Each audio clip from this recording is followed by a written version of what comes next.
Les langues et moi, épisode 3, les sites et les applications.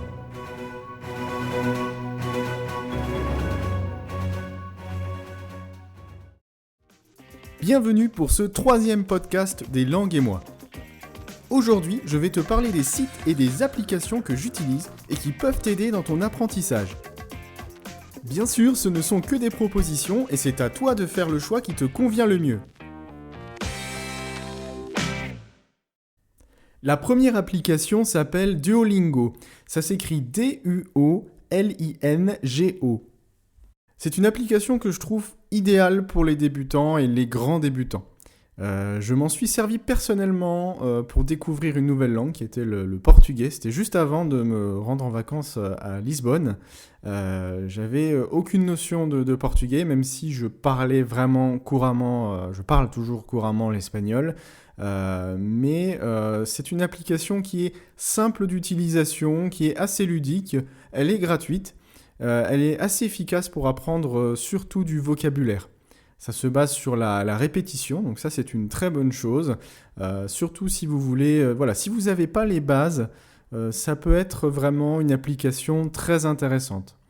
Le positif, c'est son grand avantage d'être gratuite. Et d'être vraiment ludique. C'est vraiment assez sympa de se rendre sur l'application, de voir un petit peu le design de l'application. C'est vraiment sympathique. Il y a des rappels aussi, ça c'est aussi dans le positif. Pour vous dire, il faut rebosser. Ça c'est pour les gens qui manquent un peu de rigueur. Le négatif, c'est qu'elle est assez limitée. Je la trouve limitée et pas très adaptative, c'est-à-dire que le cheminement est vraiment déjà tout fait. Donc vous faites une thématique et ça débloque une autre thématique. Mais vous ne pouvez pas choisir de vous-même une thématique précise, augmenter le niveau, etc. C'est vraiment très balisé. Et donc il faut s'armer un petit peu de patience pour avancer dans cette application. La deuxième application, c'est l'application HelloTalk. H-E-L-L-O et T-A-L-K. C'est une application, c'est mon application coup de cœur. En tout cas, pour le moment, c'est mon application coup de cœur. Elle vous sert à trouver des natifs pour discuter avec eux. Alors, c'est vraiment une appli qui se base sur votre motivation. Il n'y aura pas de rappel pour vous faire travailler ou une obligation de résultat comme vous pouvez avoir dans d'autres applications. Donc, je la conseille vraiment aux plus motivés d'entre vous. Si vous vous mettez, si vous accordez 10 minutes ou 5 minutes par jour de HelloTalk, vous allez progresser. L'application, elle a un peu évolué ces dernières années. Elle s'est transformée un petit peu en réseau social. Donc, vous pouvez aussi partager des photos, corriger des choses, des publications. Vous pouvez faire des publications et les corriger des publications qui sont en français, faites par des non-natifs. Donc, c'est très, très intéressant. C'est à la fois ludique, du coup, et aussi, vous apprenez beaucoup de choses. Le positif, c'est qu'une fois que vous avez trouvé un ou une native à disposition pour vous corriger, discuter et partager, c'est parti. Vous partagez des centres d'intérêt, donc vous pouvez en discuter, vous pouvez faire des conversations en direct ou vous pouvez aussi enregistrer des messages, ce qui est très bien pour les gens un peu timides, c'est-à-dire que vous vous enregistrez et puis si c'est raté, vous refaites le message et puis vous l'envoyez. Et puis comme ça, vous pouvez discuter en pseudo-conversation. Ou alors, vous pouvez carrément vous appeler, gratuitement évidemment, et puis discuter. Vous pouvez vous en servir un petit peu comme un Instagram Facebook, c'est-à-dire publier des photos et puis mettre une petite publication écrite si vous voulez bosser votre écrit, et puis vous aurez des gens qui vont vous corriger. Alors, les points un petit peu plus négatifs, on va dire, de cette application, c'est qu'il faut un peu de temps pour trouver le natif ou la native avec qui vous allez pouvoir discuter. Il faut faire plusieurs profils, discuter avec plusieurs personnes. Vous verrez que certaines personnes ne se reconnectent pas finalement, pas régulièrement, ou pas à la même heure que vous. Si vous discutez avec un Australien ou avec une Américaine, elle sera pas active au même moment que vous. Alors, le confinement vous permet justement de pallier un petit peu ça parce qu'on reste des heures, il y a beaucoup de gens qui sont des heures disponibles pendant des heures, et donc du coup ça peut y aller, ça peut fonctionner. Mais en tout cas, malgré ça, c'est vraiment pour l'instant l'application que je vous conseille si vous êtes vraiment motivé, si vous vous sentez d'aller dessus et de vous motiver tous les jours. Par exemple, en ce moment, je discute avec un hispanisant et deux anglophones. Donc, euh, donc voilà, je discute, c'est-à-dire qu'on s'envoie des messages enregistrés et puis on se répond. Alors il n'y a pas de pression, il y a aucune pression, hein. On peut se répondre le lendemain, on peut se répondre 2 jours après si on a d'autres choses à faire. Si vous êtes en télétravail, vous n'avez pas toujours le temps.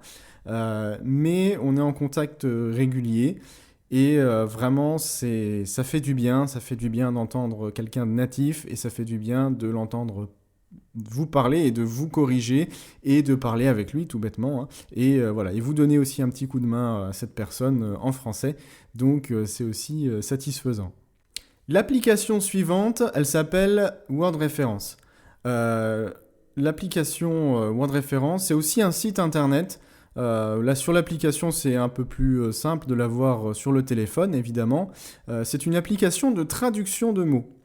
Donc, quand vous cherchez un mot, allez plutôt sur cette application parce que Word Reference vous donne le contexte, les exemples et vraiment tous les sens du mot.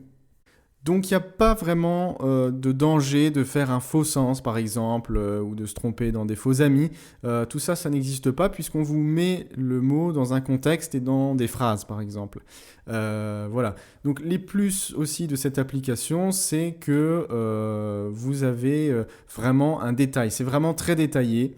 Et on vous prononce aussi le mot. La plupart des mots, vous pouvez les faire prononcer et vous avez l'indication phonétique juste à côté. Donc pour ceux qui cherchent aussi à mieux prononcer, c'est une application qui vous permet de travailler ça assez facilement. Il y a plusieurs accents aussi, américains, il y a anglais, il y a écossais, etc. Donc n'hésitez pas. Alors j'ai pas trouvé vraiment de points négatifs à cette application parce que je l'utilise vraiment tous les jours et je vois pas trop de points négatifs. Peut-être il y a certains mots qui ne sont pas référencés, mais ils ont l'air de se mettre quand même à jour assez régulièrement. Mais il y a certains mots, on va dire, de la langue courante qui sont parfois que je ne trouve pas, donc je vais sur un autre site, mais c'est vraiment rare. Alors le site suivant, c'est Google Traduction. Alors je sais même pas si il existe en application, probablement, hein. C'est vrai que je l'utilise vraiment, vraiment très rarement. C'est plutôt des apprenants qui l'utilisent et c'est moi voilà, qui vais le remarquer. Voilà, à proprement parler, c'est un site qui a vraiment, vraiment évolué depuis sa création. C'est utile pour du dépannage, mais je pense qu'il faut garder un traducteur de mots en support, comme Word Référence cité juste avant. Mais voilà, pour faire quelques petites phrases, écrire surtout, ça peut être assez intéressant. Moi, à l'époque, il y a quelques années, j'étais prof. Donc j'étais prof pour des collégiens, des lycéens. Je reconnaissais directement quelque chose qui avait été fait avec Google Traduction parce qu'il y avait des fautes, il y avait beaucoup de fautes, et puis c'était des fautes vraiment reconnaissables pour nous, tant dans la grammaire, dans l'expression, dans la syntaxe, tout ça. Bon, on va pas rentrer dans les détails. Et puis dans les dernières années, j'ai vu qu'il y avait voilà, quand même des efforts et que ça traduisait de mieux en mieux. Alors je remarquais évidemment que c'était du Google Traduction, parce que je connaissais le niveau de mes élèves et je savais que les seules fautes qui restaient, c'était des fautes que seul Google s'amusait à faire, entre guillemets. Mais il y avait vraiment pas mal de belles phrases, vraiment juste au niveau du temps, de la construction, etc. Donc ça a vraiment, vraiment évolué. Donc par exemple, moi je me suis remis un petit peu, je m'y suis remis, je suis allé voir, j'ai été vérifié et ça a effectivement bien évolué. Par exemple, j'avais écrit He threw his vest through the window. Et je m'attendais à ce qu'il fasse la faute en mettant effectivement un passé simple, etc. Alors il fait les fautes au début, c'est-à-dire que vous commencez à écrire, il dit il jeta son gilet à travers la fenêtre, enfin, il essaye de faire à travers la fenêtre, et puis en fait, une fois que la phrase est terminée, comme s'il rembobinait, et il recorrige en disant, il a jeté son gilet par la fenêtre. Et il a jeté, qu'effectivement il jeta dans un discours courant, on ne le dit plus, donc il a jeté, il le transforme en passé composé, et il le met par la fenêtre à la place de à travers la fenêtre, puisqu'on dit j'ai jeté le gilet par la fenêtre, effectivement. C'est un exemple qui m'a assez surpris. Ça a l'air de rien pour les non-linguistes là, qui écoutent, hein, ils se disent « Oh là là, mais il part un peu dans un délire ». Mais il y a quelques années, le logiciel n'aurait pas été capable de faire ça. Il aurait vraiment traduit littéralement et il n'aurait pas fait ça. Donc en tout cas, j'en suis quand même, je trouve que c'est assez satisfaisant. Donc si vous en avez besoin, n'hésitez pas. Et mine de rien, même si vous vous aidez de Google Traduction pour faire un message par exemple, vous travaillez en fait. Vous travaillez parce que vous voyez les mots en anglais, vous voyez la traduction française à côté, donc n'ayez pas trop honte non plus, mais voilà. Et gardez peut-être aussi un petit traducteur de mots comme Word Référence qui vous aidera vraiment à aller au fond des choses. La suite après la pause. Les langues et moi, c'est le podcast qui parle des langues étrangères et qui t'aide à progresser dans l'apprentissage de celles-ci. Retrouvez Les langues et moi sur les plateformes Anchor, Spotify, Radio Public, Breaker et Google Podcast. Le site suivant est dédié plutôt à l'apprentissage grammatical. Il y a aussi d'autres exercices, mais c'est un site vraiment très bon pour tout ce qui est grammaire, pour solidifier vos acquis de grammaire, pour essayer de maîtriser les temps, de maîtriser les constructions. C'est un site très bien fait. C'est un site allemand, donc il est très bien organisé. Je suis un petit peu dans le stéréotype, mais c'est vraiment vrai. Il est mieux qu'Anglais Facile, par exemple. Donc ce site s'appelle English Hilfen. Alors, je le prononce, je ne sais pas le prononcer à l'allemande, hein, mais ça s'écrit English, plus loin, Hilfen. Voilà, donc attention, English ne s'écrit pas à l'anglaise, hein, il s'écrit à l'allemande. Alors, le site est disponible en anglais, donc si vous maîtrisez un petit peu l'anglais, il n'y a pas de problème pour naviguer sur ce site. Et vraiment, voilà, le positif, c'est qu'il est vraiment très complet.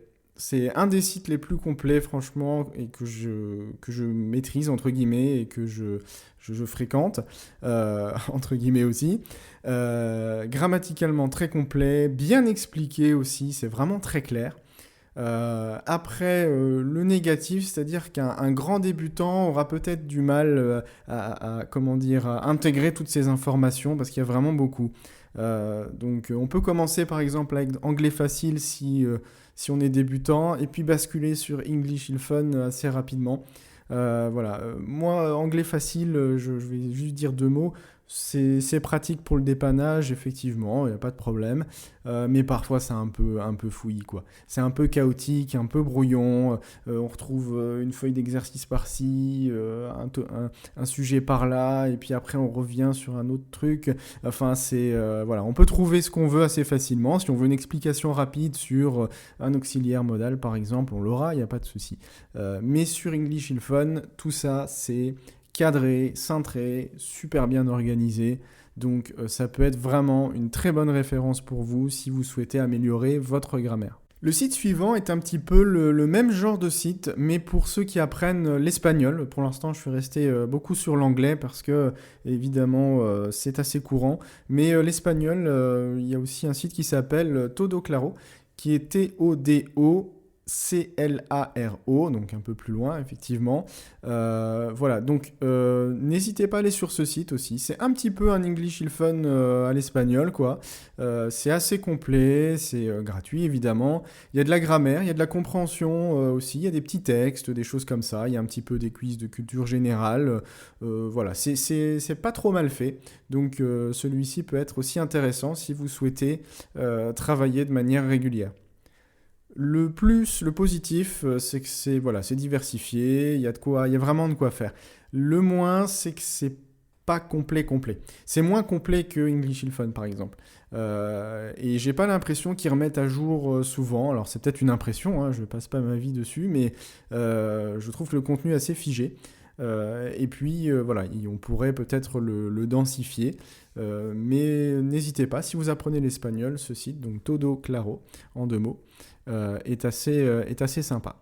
On revient sur l'anglais, l'apprentissage de l'anglais, avec un site qui s'appelle Test English, donc testenglish.com, donc T-E-S-T, plus loin, E-N-G-L-I-S-H. C'est vraiment aussi, je trouve, une référence, un peu comme English il Fun, mais là on est plus centré sur de l'exercice. C'est beaucoup d'exercices, avec des points de cours également, mais les exercices sont vraiment très bien faits, et puis on va dire que le design et puis l'approche est assez, on va dire, ludique. Ça fait un petit peu dessin animé comme ça, mais donc pour du jeune public, ça peut être sympa, mais aussi du public avancé, hein, il ne faut pas croire, il y a quand même pas mal de niveaux. Je trouve qu'il y a des explications qui sont, ou des exercices qui sont d'un niveau vraiment correct, voire élevé, et on part dans certaines nuances que d'autres sites ne font pas.